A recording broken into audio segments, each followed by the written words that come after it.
Ladies and gentlemen, the President of the United States.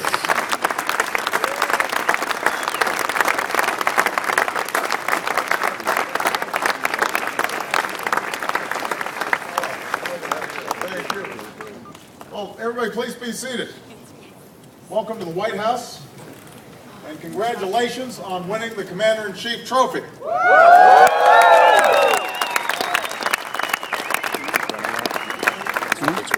For the first time in 8 long years, this trophy is going back to Colorado Springs.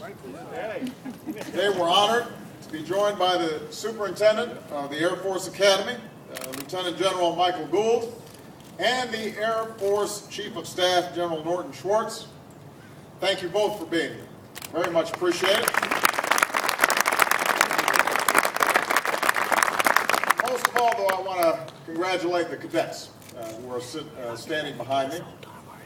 Until this year, no one on this team knew what it felt like to beat Army, to beat Navy, to visit the White House, and to earn football bragging rights over the other branches. Now you know the feeling.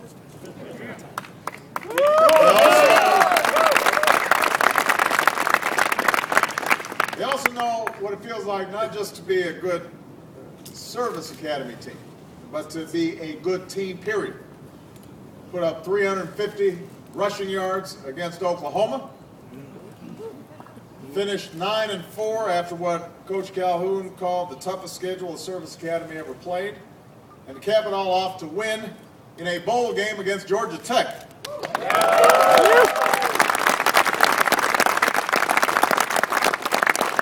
That's impressive.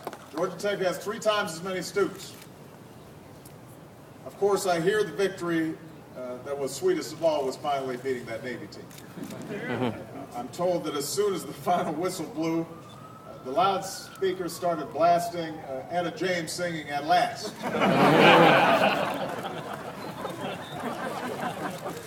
The entire cadet wing, usually some of the most disciplined young men and women you'll ever see, just rushed the field and sang the alma mater with the team. So this is a group that has a lot to be proud of. But obviously the most impressive thing about these young men, the thing that sets them apart, is that being a football player isn't what defines them. They're airmen first. And more important than any bowl game or trophy is the commitment that they've made to serve this country.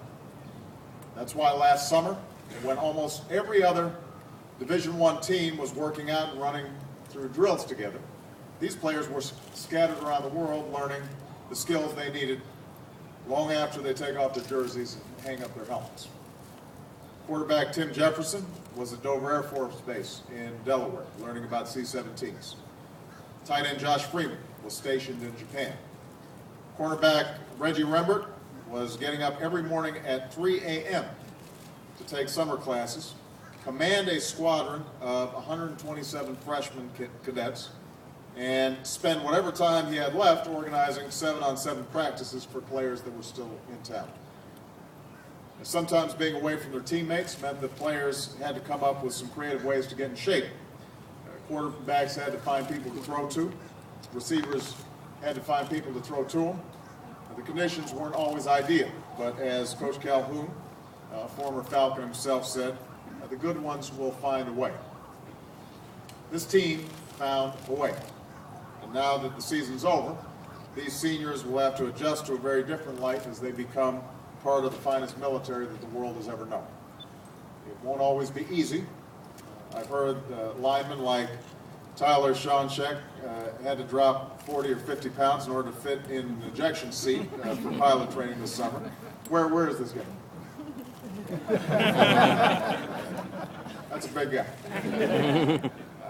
But cadets know that what's expected of them is to do whatever it takes. And I know that the camaraderie, the work ethic, the brotherhood that all of you have built as part of this team will serve you well as you defend freedom around the world. As president, I have no greater honor. no greater responsibility than serving as your commander-in-chief. And as all of you begin your service to our nation, I want you to know that we are going to do everything in our power to help you succeed and help you come home safe. You all make us incredibly proud. So again, congratulations and God bless you.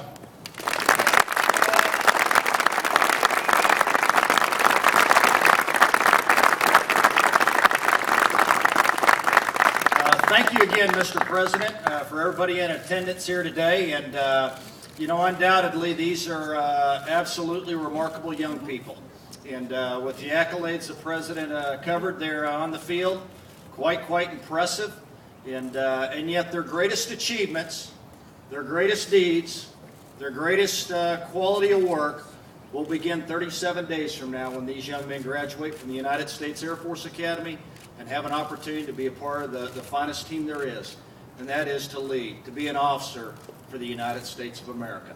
And Mr. President, at this time we have a couple of young men that want to share a couple of gifts with you, sir. So first of all, Mr. Jared Tu, our starting fullback.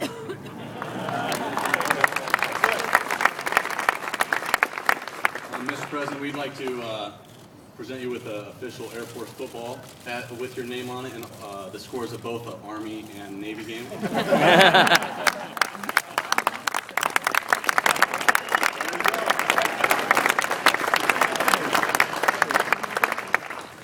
Also, sir, we'd like to present you with an official Obama jersey.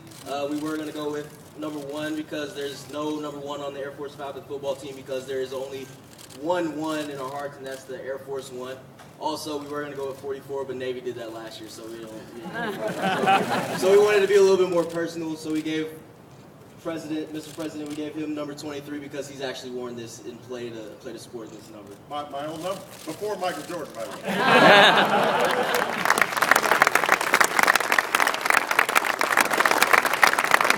Thank you very much, everybody. Enjoy this wonderful day. Thank you.